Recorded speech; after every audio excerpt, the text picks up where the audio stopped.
Donc, comme je disais, il y a certaines personnes qui ont dit non, mais en tant que chrétien, on doit aimer d'abord sa famille, d'abord les chrétiens. Voilà, et ce qui est juste, c'est bien, on doit aimer ça, les chrétiens. Et d'autres ont dit oui, mais c'est un amour affectif. Tu parles d'affection, tu parles de familiarité. Et voilà. Alors que l'amour de Dieu, c'est l'amour héros, c'est ça, c'est ça. Bref, on va essayer de continuer dans cette profondeur-là. Le texte dit, l'amour de Dieu a été manifesté envers nous parce que Dieu a envoyé son Fils unique dans le monde afin que nous vivions par lui. Et cet amour consiste non point à ce que nous avons aimé Dieu, mais en ce qu'il nous a aimé et a envoyé son Fils comme victime expiatoire pour nos péchés. On s'est dit, bien aimé, si Dieu nous a ainsi aimés, nous devons aussi nous aimer les uns les autres. Alors, si je reprends le verset, on dit, et cet amour consiste, verset 9, Dieu nous a aimés et a envoyé son Fils comme victime dans le monde à ce que nous vivons par lui. Nous, là, c'est qui? Les familles. Ok. Quelle était l'attitude de Dieu vis-à-vis des familles? Est-ce que Dieu n'a pas posé une action d'amour? Est-ce que Dieu a fait la différence entre telle ou telle famille avant de poser une action d'amour? Cet amour était-il destiné qu'aux familles qui seront chrétiennes dans le futur ou à toutes les familles? On dit que, bien aimé, si Dieu nous a ainsi aimés, nous devons aussi nous aimer les uns les autres. Romains 5, verset 10. Car lorsque nous étions ennemis, nous avons été réconciliés avec Dieu par la mort de son Fils. À plus forte raison, étant réconciliés, serons-nous sauvés par sa vie. Donc, lorsque nous étions ennemis, lorsque nos familles étaient encore des familles de païens, Dieu a posé une action d'amour pour nous réconcilier avec lui. Et Dieu n'a pas attendu notre conversion, n'est-ce pas? Et Dieu l'a directement fait. Ça veut dire que Dieu, dans sa vision des choses, quand il a posé cette action, il ne s'est pas dit, cette famille-là sera chrétienne. Non. Celle-là ne sera pas. Dieu a posé une action d'amour, sans tenir compte des choix de chacun. Ça veut dire que dans la physionomie de Dieu, que ce soit famille chrétienne ou pas chrétienne, l'action qu'il a posée, c'est la même pour tous. Je vais prendre un verset important. Je vais prendre le texte de Marc 12 à partir du verset 28. Jésus, l'inscrit dit à Jésus, Maître, quel est le premier de tous les commandements? Et Jésus lui répondit, écoute Israël, le Seigneur Dieu est un seul Seigneur. Tu aimeras le Seigneur de tout ton cœur, toute ta pensée, toute ta force, toute ton âme. Et il dit, maintenant voici le premier. Ensuite il dit, en voici un autre. Tu aimeras ton prochain comme toi-même. Quand il dit tu aimeras ton prochain comme toi-même, est-ce qu'il parle de tous les chrétiens, de tout le monde, ou bien de nos familles seulement? Puisque les chrétiens nous ont dit que Dieu a dit si quelqu'un n'a pas soin des siens, d'abord de sa famille, il a renié la foi des pires qu'un infidèle. Aimer son prochain à la 55e, tout le monde, sûr et certain. Alors comment on fait maintenant pour lier ça avec, pour s'en sortir avec le texte qui dit que si quelqu'un n'a pas soin des siens, principalement de sa famille? Avoir soin de sa famille n'a rien à voir avec l'amour qui vient de Dieu, n'a rien à voir avec l'amour divin. Je ne vais pas nommer l'amour comme le nomment les gens, amour éros, amour agape, amour machin, je ne vais pas le nommer, je vais rester sur comment la Bible le présente. L'amour que Dieu manifeste envers tous, c'est quel amour? Aime ton prochain comme toi-même, de quel amour il s'agit? Il a tant aimé le monde qu'il a sacrifié. Marcher de la charité à l'exemple de Christ, qui nous a aimés et qui s'est livré lui-même pour Dieu.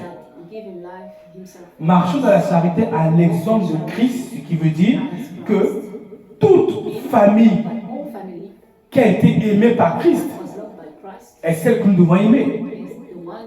L'exemple de Christ, ça veut dire que la façon dont Christ regarde toutes les familles est la façon dont nous devons regarder toutes les familles. Puisqu'on nous dit de marcher à l'exemple de Christ. Si on demande à Christ, si quelqu'un n'a pas soin des siens, principalement de sa famille, Christ va dire quoi? Il va dire ma famille c'est qui? Est-ce qu'il va dire ma famille c'est Joseph, Marie et tous les autres? Ou bien il va dire c'est tout le monde? Tout le monde. Donc si jamais vous dites à Christ, la Bible dit que si tu n'as pas soin des siens, principalement de sa famille, Christ va dire ma famille, moi c'est tout le monde. Alors nous, du coup, notre famille, vu qu'on doit marcher de la charité à l'exemple de Christ, notre famille c'est qui alors? Tout le monde. Donc quand on nous dit si quelqu'un n'a pas soin des siens, principalement de sa famille, mais notre famille, si on voit les choses avec les yeux de Christ, tout le monde. Éphésiens 5:1 dit, devenez donc imitateurs de Dieu. En imitant Dieu, nous ne pouvons pas passer à côté d'une autre famille et la considérer plus importante que la nôtre. En imitant Dieu. Puisque Dieu, lui, de son point de vue, aucune famille n'a plus d'importance que l'autre. Mais c'est charnellement, c'est humainement parlant que l'apôtre Paul est en train de dire que vous qui n'avez pas soin de vous, principalement soin de vos familles, ça c'est l'amour humain, c'est l'amour charnel, c'est l'amour familial. Ça n'a rien à voir avec l'amour qui vient de Dieu, qui considère toute famille comme étant égaux. Donc si maintenant nous passons à côté de cette famille-là, la Bible nous dit si quelqu'un n'a pas soin des siens, sa famille, mais Dieu lui va faire quoi? Dieu lui va faire quoi? La Bible dit sois imitateur de Dieu. Dieu va faire quoi s'il passe à côté de eux? Est-ce que Dieu va dire bon, écoute, je parle de Dieu, je ne parle pas de nous. Est-ce que Dieu va dire bon, d'abord la famille de l'homme de Dieu, la famille du musulman là-bas, là, est-ce que Dieu va dire ça? Dans sa position à lui. Est-ce que, non mais sérieusement en répondant, est-ce que Dieu dira ça? D'abord la famille de l'homme de Dieu, Brian, sa femme, ses enfants d'abord. Après le reste là. Est-ce que Dieu dira ça? Je ne parle pas de nous, Dieu. Mais la Bible nous a dit d'être imitateur de Dieu. Pas imitateur de Rodez. Pas imitateur de Paul, de Dieu. Donc si Christ passe à côté de n'importe quelle famille, il la considère comme étant la sienne. Et nous, je prends Matthieu 7:12. On peut juste le lire. Matthieu 7:12 dit, ce que vous voulez que les autres fassent pour vous, faites-le de même pour eux. L'homme de Dieu représente quoi? Un homme. Il représente une famille, n'est-ce pas? Ce que je veux que lui fasse pour moi, je dois faire de même pour lui. Ce que je veux que sa famille fasse pour moi, je dois faire de même pour elle. Est-ce qu'il y a une priorité dans les familles là? Est-ce qu'on peut dire qu'il y a une famille qui est prioritaire à l'autre? Ce que vous voulez que telle famille fasse pour vous, faites-le de même pour eux. Est-ce que je n'aurais pas voulu que cette famille prenne soin de moi si je suis en détresse? Est-ce que je n'aurais pas voulu qu'ils prient pour moi? Est-ce que je n'aurais pas voulu qu'ils regardent à mes problèmes? S'ils ont les moyens de pouvoir régler mes problèmes, que je fasse de même pour eux. Ça veut dire que le but de ce message, c'est de nous passer une culture et une vision divine des familles du monde entier. Pas une vision humaine, pas une vision charnelle, pas une vision basée sur des relations, basée sur des liens de sang. On est né de la même famille, du coup, on se donne une certaine valeur. Mais Dieu n'est pas dans ce cadre.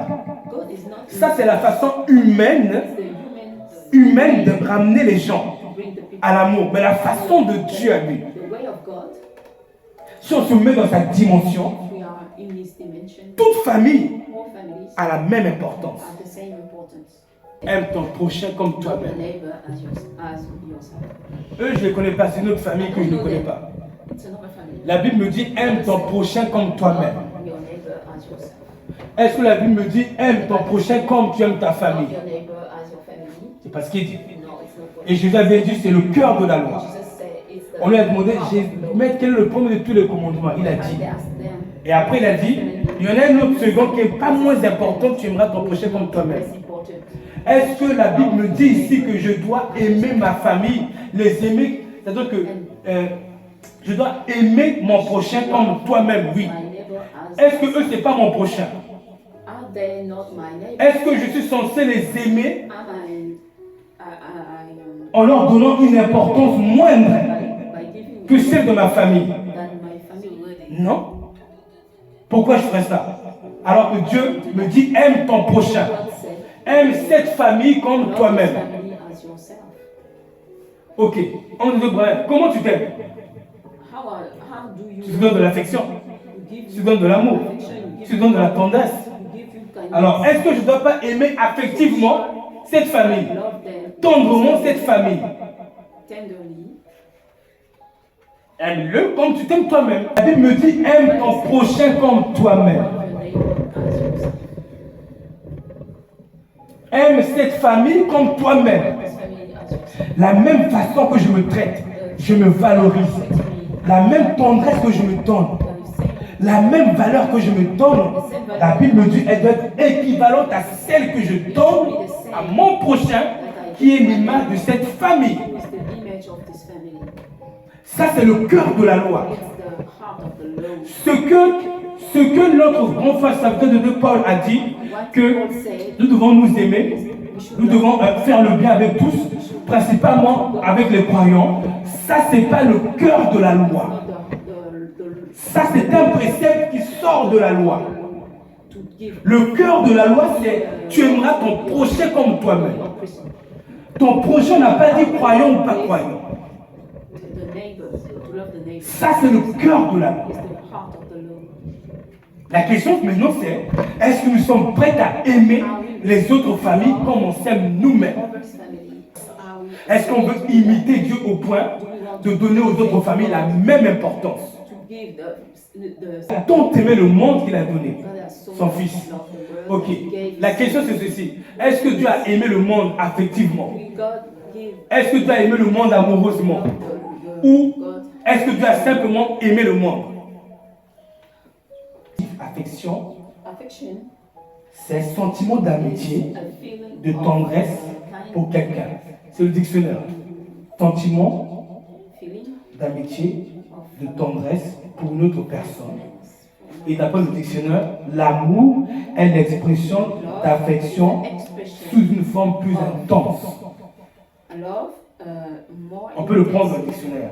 L'affection, c'est un sentiment de tendresse pour une autre personne. Mais l'amour est l'expression d'une affection sous une forme plus intense.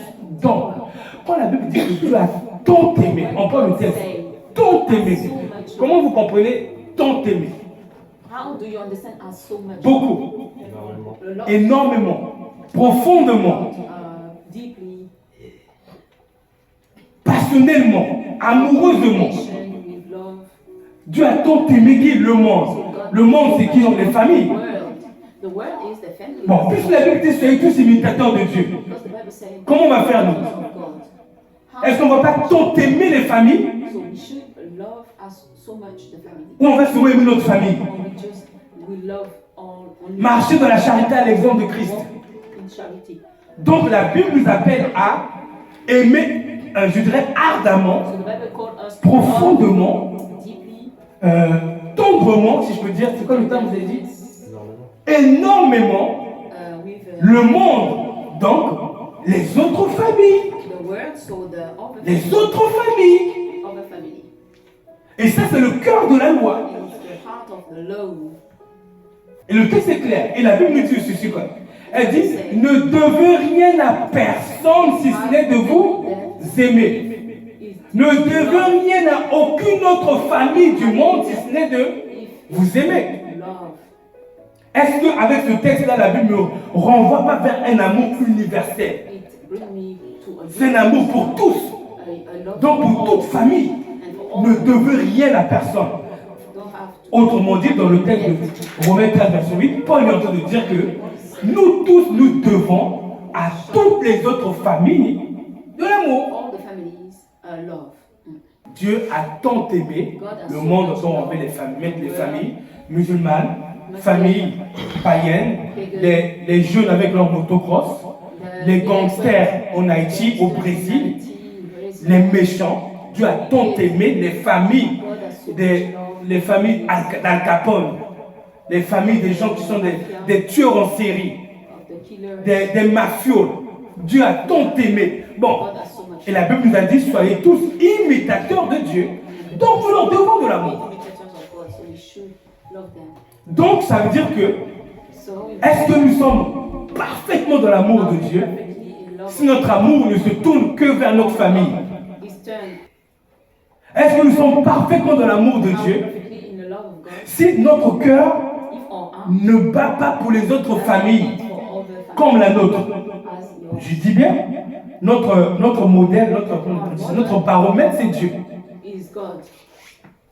Est-ce que nous sommes dans l'amour parfait de Dieu si notre famille, à nos yeux, a plus de privilèges que les autres? Dans nos cœurs, nos sentiments positifs sont davantage élevés pour notre famille que les autres familles. Parce que Dieu dit, il a tant aimé. Et il a dit, soyez mes imitateurs. Parce que peut-être qu'aux yeux de nous, cet étranger est un étranger, mais pas aux yeux de Dieu. Dans l'Ancienne Alliance, il est dit, tu aimeras l'étranger comme toi-même. Tu aimeras l'étranger. Donc quand Christ il arrive, qui est encore étranger? Si on parle selon l'esprit, qui est étranger? Depuis que Christ est mort et qu'il a fait rentrer tout le monde dans la bénédiction d'Abraham, qui est étranger encore? Encore est-il un étranger? Non.